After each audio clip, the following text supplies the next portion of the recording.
I want you to do something right now. Look at this word, apple. What happened inside your head just now? Did you think of the English word apple, or did a word from your own language appear first? For most English learners, the answer is honest and a little uncomfortable. Their own language appeared first. Then they translated it into English.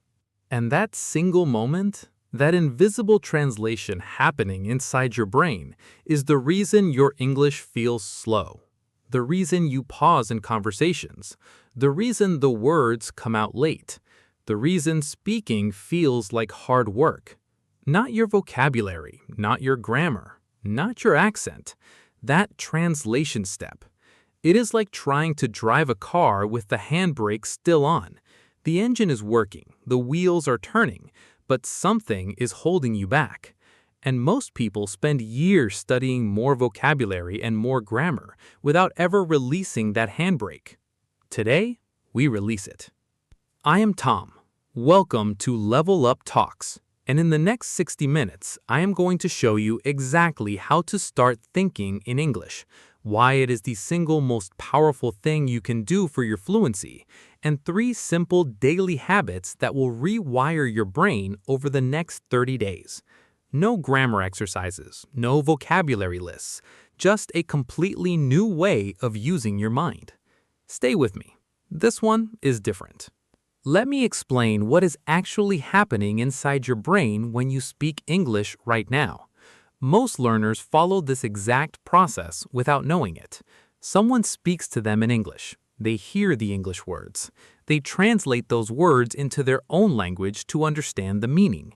Then they think of a response in their own language. Then they translate that response into English. Then they say it. 4 steps every single time, in real time, under pressure. Do you see the problem?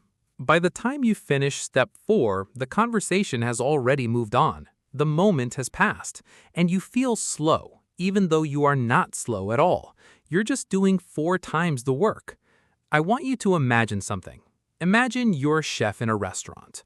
Orders come in, customers are waiting, and every single order arrives. You have to read it in French, translate it to English, write the English version on a new piece of paper, translate your cooking notes back into French, and then finally start cooking. You would be exhausted, you would be slow, and the food would always arrive late. Now imagine a chef who reads the order directly. No translation, no extra steps, just order comes in, food goes out. Fast, natural, effortless. That's thinking in English. Reading the order directly. No translation layer between thoughts and speech. And here's the most important thing I want you to understand. Thinking in English is not a talent. It's not something some people are born with and others are not. It's a habit, a skill, something the brain learns to do through consistent, deliberate practice. I know this because I was the 4-step chef for years, translating everything, exhausted by every conversation, always half a step behind. And then I changed 3 things, just 3 small daily habits, and within 30 days, something shifted. I will share those habits with you, but first I need to tell you why your brain does this, because when you understand why, the how becomes so much easier. Your brain is designed to be efficient. It's always looking for the fastest route to a destination. When you were a child, your brain built a superhighway for your first language. Thousands of hours of listening, speaking, thinking, dreaming. The connections became automatic, fast, effortless. Your first language lives in your brain like a 6-lane motorway. Wide, fast. Nothing can stop it. English for most learners is a small country road, narrow, bumpy. It takes more effort to travel on it, and when your brain needs to communicate quickly, it automatically reaches for the fastest route, the motorway, your first language. So it's not that you can't think in English, it's that your brain hasn't built the English motorway yet. It's still a country road, and roads get wider through use, through traffic, through thousands of trips along the same path. Every time you think in English, even for 30 seconds, even about something very small, you're adding one more lane to that road, making it a little wider, a little faster, a little more automatic. 30 days of consistent practice and that road starts to feel different. 90 days and it starts to feel natural. 1 year and you might not even notice which language your brain chose because the choice happens so fast. That's the goal. And it starts with understanding the 3 enemies of thinking in English. Enemy number 1, the dictionary habit. When you learn a new English word, what do? Most learners immediately look for the translation in their own language.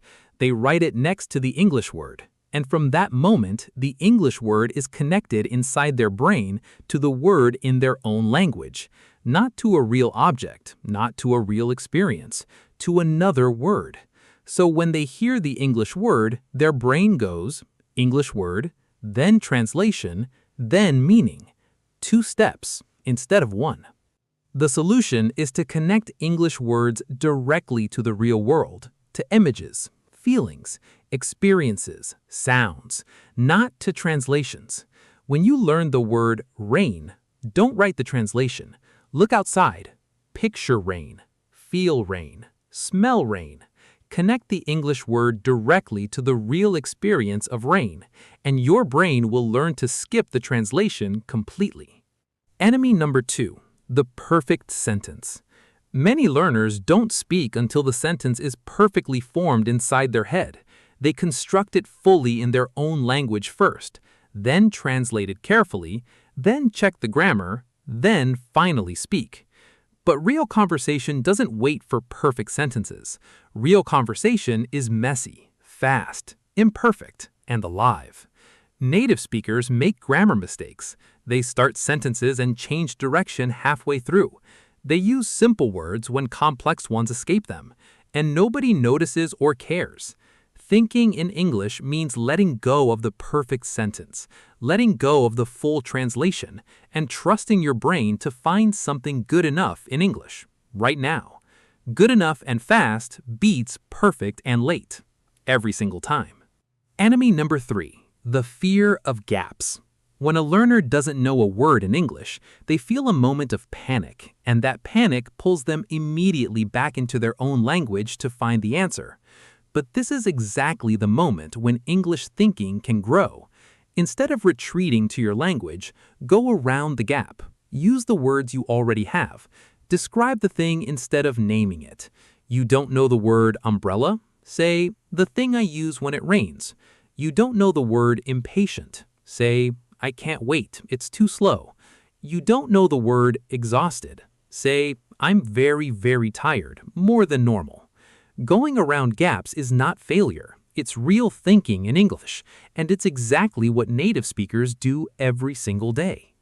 Now, I promised you a challenge, and I always keep my promises. So here it is. Look around you right now. Look at the room you're in, or the place you're sitting, and try to describe it in English, in your head or out loud. Give yourself 10 seconds. What do you see? What color is it?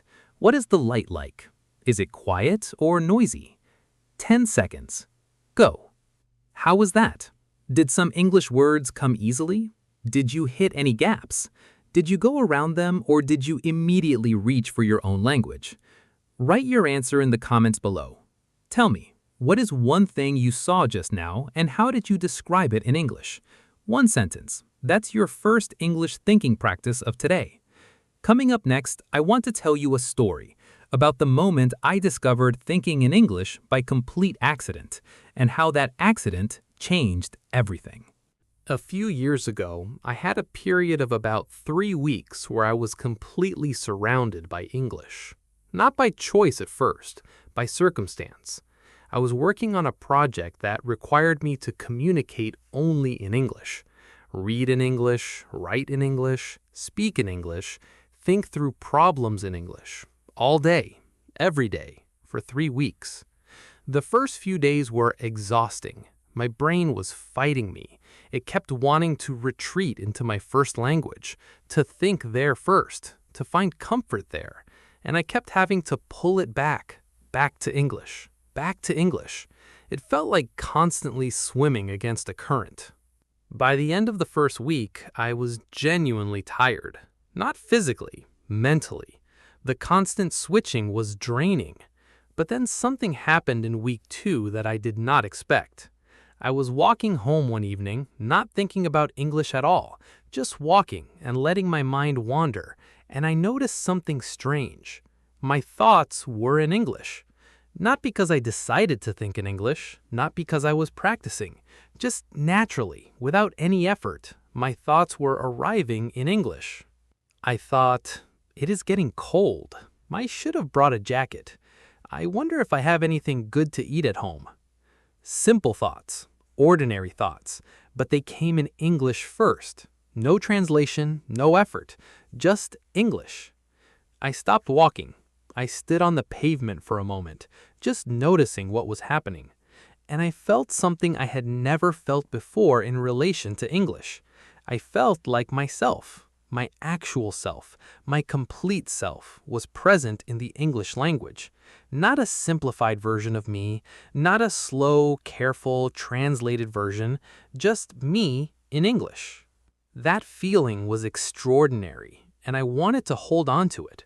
When the project ended and the pressure to use English all day disappeared, I noticed my thoughts starting to drift back toward my first language. The English motorway was there, but without traffic on it, it started to feel quieter again. And that is when I understood the most important truth about thinking in English. You do not achieve it once and keep it forever. You maintain it through daily practice, through keeping the traffic moving on that road.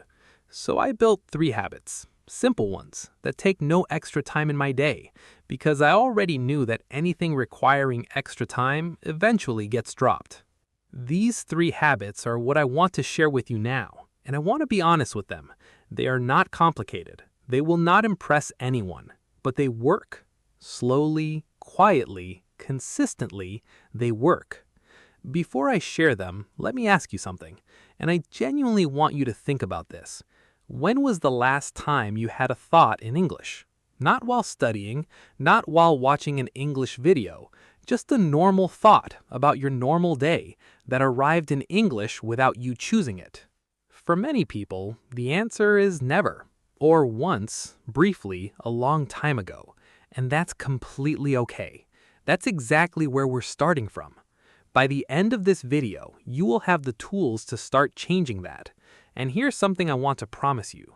The first time it happens, the first time an English thought arrives without you asking for it, you will remember it. It's one of those small moments that feels big. Now, the 3 habits. Stay with me, because the second one is the most surprising, and the third one is the one most people get completely wrong. Habit number 1 is called the morning narrator, and it's exactly what it sounds like.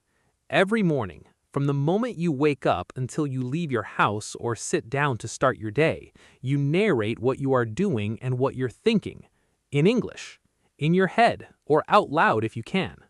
Not a lesson, not a practice session, just a running commentary on your own morning, like a sports commentator, except the sport is your life. You wake up and you think, okay, I'm awake. It's early. I don't want to get up yet, but I have to. The alarm went off 5 minutes ago. You make coffee and you think, the kettle is boiling. I like the sound it makes. I need to remember to buy more coffee today. I'm almost out. You look outside and you think, it looks cold this morning. The sky is gray. I should wear something warm.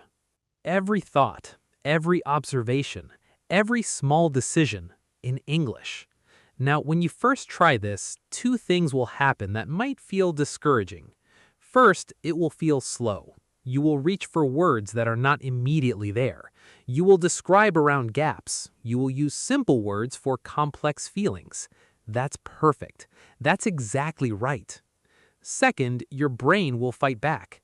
It will keep switching to your first language because that's the faster, easier road, and you'll have to gently, patiently, without frustration, bring it back to English. Think of it like training a puppy. The puppy runs off, you don't punish it, you don't get angry, you just gently bring it back, again and again, with patience and consistency. and eventually the puppy learns where it belongs. Your brain is the puppy. English is where it belongs for these morning minutes. The reason I specifically say morning is important. Your brain in the morning is fresh. It has rested.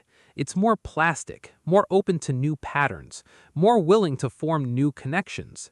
If you can establish English as your first mental activity of the day, it sets the tone for everything that follows.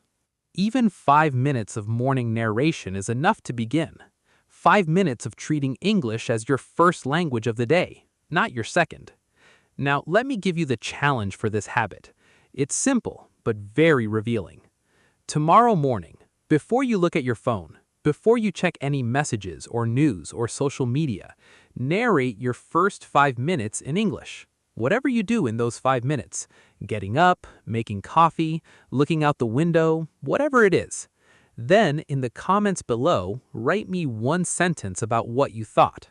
Just one. Something from your morning narration tomorrow. What were you thinking about in those first 5 minutes?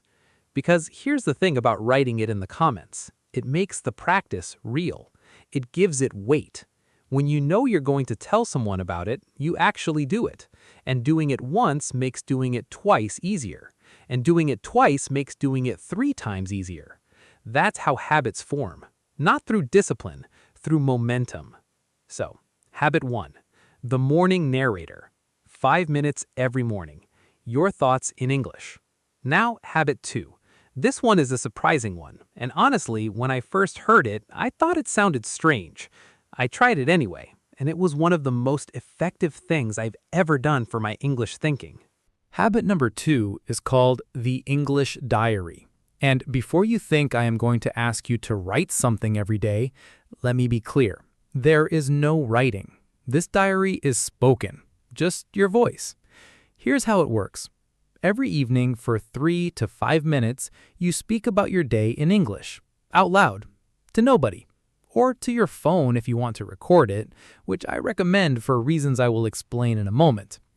You are not performing. You are not practicing for anyone. You are simply processing your day, the way you might do in your head before you sleep, but doing it in English instead of your first language. Today was good. I was tired in the morning, but the coffee helped. I had a difficult meeting at work. One person disagreed with my idea, and I was not sure how to respond. I think I said the wrong thing. I want to handle that kind of situation better. Real thoughts, real feelings, real moments from a real day, but processed, understood, and expressed in English. Why is this so powerful? Because the most important thinking we do, the processing of emotions, the working through of problems, the reflection on what happened and why, this is the thinking that usually lives deepest in our first language. It feels too personal for English, too intimate, too real. And by bringing English into this most personal space, you are doing something profound. You are making English feel like a complete language, not just a language for ordering coffee or writing emails, but a language capable of holding your real life, your real thoughts, your real self. That shift from English as a foreign tool to English as a personal language is the shift that produces true fluency. And the evening diary is one of the fastest ways to make that shift happen. Now, I mentioned recording yourself. Here's why I recommend it. After 30 days of evening diaries, listen back to day 1, just the first one, and compare it to where you are now. The difference will surprise you. Your pace will be faster. Your sentences will be longer. Your English will sound more natural, more confident, more yours. Seeing your own progress is one of the most powerful motivators that exists. It turns an abstract feeling of improvement into concrete, undeniable evidence, and that evidence makes you want to continue. So, record your evening diary, even just on your phone's voice memo app, and do not listen back until 30 days have passed. Let it be a gift you give yourself at the end of the month. Now, let me give you a starter. In case you sit down tonight for your first evening diary and you don't know where to begin, here are 3 sentences that will always get you started. Today I felt blank. You fill in the feeling. Happy, tired, frustrated, excited, confused, any feeling in English. The most interesting thing that happened today was blank. One thing. It can be small, it can be ordinary, just something that your mind went back to. Tomorrow I want to blank. Something you want to do, feel, try, change, begin. One thing. 3 sentences to start. And usually once you begin, more comes, because your day is always fuller than you remember in the first moment of reflection. Habit 2. The English Diary. 3 to 5 minutes every evening. Your life in English. And now habit 3. The one that most people get completely wrong. And once I explain why, I think it will change something fundamental in how you approach English thinking. Habit number 3 is called the English environment. And here's what most people get wrong about it. They think it means watch more English videos, listen to more English podcasts, study more English content. That's not what I mean at all. The English environment is about making English the background of your existing day, the water you swim in, the air you breathe, something that is just always there, not requiring extra time or effort, just present. Let me give you specific examples. Change your phone language to English, right now, today, not tomorrow. The menus, the settings, the notifications, all in English. This is one of the most underrated things you can do because it puts English in your peripheral vision constantly. Every time you pick up your phone, which for most people is dozens of times a day, you encounter English, not as a lesson, just as the normal, natural language of your device. Change your social media to English. Follow accounts that post in English about things you genuinely care about. Not English learning accounts, not grammar tips. Accounts about your real interests. Football, cooking, science, design, travel, whatever you love. Because when English is delivering content you actually want, you stop experiencing it as language learning and start experiencing it as just living. That distinction is everything. When English feels like studying, your brain treats it as work, something to be done and then finished, something separate from real life. When English feels like living, your brain treats it as normal, as a natural part of your day, and it processes it differently, more deeply, more permanently. Think about how you learned your first language. Nobody sat you down and made you study it for 1 hour a day. It was everywhere. It was on the television while you ate dinner. It was in the conversations around you while you played. It was in the songs your parents sang. It was in the books read to you before sleep. It was the environment. And the environment did what no classroom could do. It made the language feel like home. You are trying to build that same feeling in English. And the way to do it is not more study sessions. It's more English presence in your ordinary life. Here's one more specific thing you can do that takes almost no effort.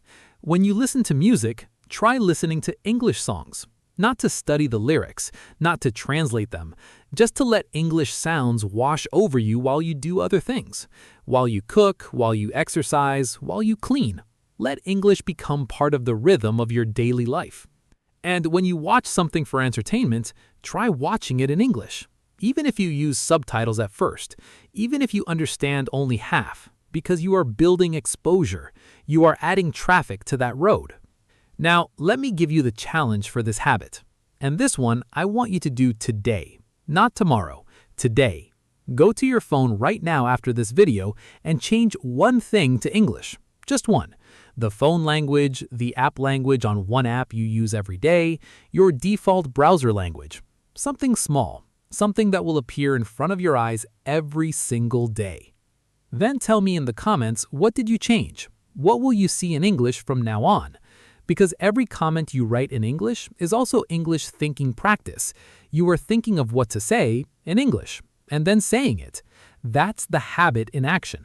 3 habits: the morning narrator, the evening diary, the English environment. None of them require a textbook, none of them require a teacher. None of them require extra time in your day that you don't already have.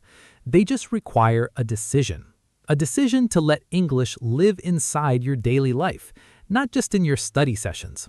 But before we get to the ending, I want to address something, because I know that right now, some of you are thinking a version of the same thought, and I want to speak to that thought directly. The thought goes something like this.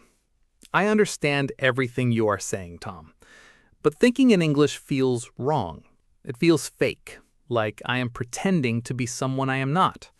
My real thoughts, my real feelings, my real self, those belong in my language. English is something I perform. It is not who I am. If you felt any version of that, I want you to know that this feeling is real. It is common, and it makes complete sense. Your first language is not just a communication tool. It is deeply connected to your identity, to your childhood, your family, your memories, your culture, your sense of who you are. Thinking in English can feel like leaving a part of yourself behind, like becoming someone else. I want to offer you a different way of looking at this. Thinking in English does not erase your first language. It does not replace your identity. It adds to it. Think about the most multilingual people you have ever met. People who think fluently in 2 or 3 languages. Are they confused about who they are? Do they feel lost between languages? Usually the opposite is true. They describe feeling richer, more complete, like they have access to more parts of themselves because they have more ways to express them. Different languages do not just translate the same thoughts. They offer different ways of thinking, different structures, different rhythms, different ways of seeing the same situation. When you think in English, you are not becoming less yourself, you are becoming a larger version of yourself, one who has access to more words, more ways of expressing, more connections to more people, and more ideas. Your first language will always be there. It will always be your deepest language, the one where your oldest memories live, the one you dream in, the one that comes first in moments of strong emotion. English is not replacing that. It is joining it. And once you make peace with that, once you stop experiencing English thinking as a threat to your identity and start experiencing it as an expansion of it, something opens up. A door that was closed or partially closed begins to open. And what is behind that door? Fluency. Real, natural, comfortable fluency. Not the fluency of perfect grammar, the fluency of a person who is genuinely, fully present in the language, who thinks there, who feels there, who is, in some real sense, at home there. That is what we are building. That is what the 3 habits are moving toward. And now I want to share one more thing with you. A story about what happens when it works, when the English thinking becomes so natural that you forget you're doing it. Before the final story, let's check in. I want to give you a score. Give yourself 1 point for each of these things that you do at least sometimes in your current life. 1 point if you sometimes think in English, even briefly, without trying to. 1 point if you sometimes watch or listen to English content that is not specifically a lesson. 1 point if your phone or any app on your phone is already in English. 1 point if you have ever spoken English to yourself, even once. Even quietly. 1 point if you sometimes describe things in English when you don't know the exact word, instead of switching to your own language. 5 points possible. What is your score? Write it in the comments. Just the number 0, 1, 2, 3, 4, or 5. And then tell me which one was the hardest to give yourself, because that hardest one is your starting point. That's the specific gap we're going to close together over the next 30 days. Now, the story I promised. I know someone. I will call her Layla. Layla had studied English for 8 years. She was at a high level. Her grammar was excellent. Her vocabulary was wide. She could read academic papers in English and understand them fully. But she had a specific fear that followed her everywhere. She was afraid that she would allow herself to think in English, she would somehow lose fluency in her first language. She would become confused. She would belong nowhere. So she kept the 2 languages completely separate. English for the outside world, her own language for the inside world, for her thoughts, her feelings, her private self. One day she was in a situation where she had to spend an entire day speaking only English, a work conference in another country. 8 hours of presentations, discussions, small talk, meals, all of it in English. By the afternoon, something started to happen. She was so busy actually communicating, so focused on the real conversations happening around her, that she stopped monitoring herself. She stopped checking which language her thoughts were in. She just started talking. And at one point, a colleague said something funny during lunch, and Layla laughed. And then she responded immediately, without thinking, without translating, without constructing. Just responded. In English, naturally, as herself. She told me later that she noticed it half a second after it happened, and she felt a strange mix of surprise and recognition, like meeting someone she had always known but had never seen clearly before. Her English self, the part of her that lived in English. It had been there all along, just waiting for her to stop being afraid of it. She said something to me that I've never forgotten. She said, "I thought letting English in would make me less myself, but it turned out the opposite was true. It made me more myself, because I had been leaving a part of myself outside the door and I didn't even know it." Now, let me bring everything together into something simple. Something you can start tonight. For the next 30 days, do these 3 things. Every morning, 5 minutes of narrating your life in English. Whatever you are doing, whatever you are thinking. Simple words. Imperfect sentences. No judgment, just English. Every evening, 3 to 5 minutes of your spoken English diary. How was your day? How did you feel? What happened? What do you want tomorrow to look like? Record it on your phone. Do not listen back until 30 days are done. Every day, one small change to your environment that brings English closer to your ordinary life.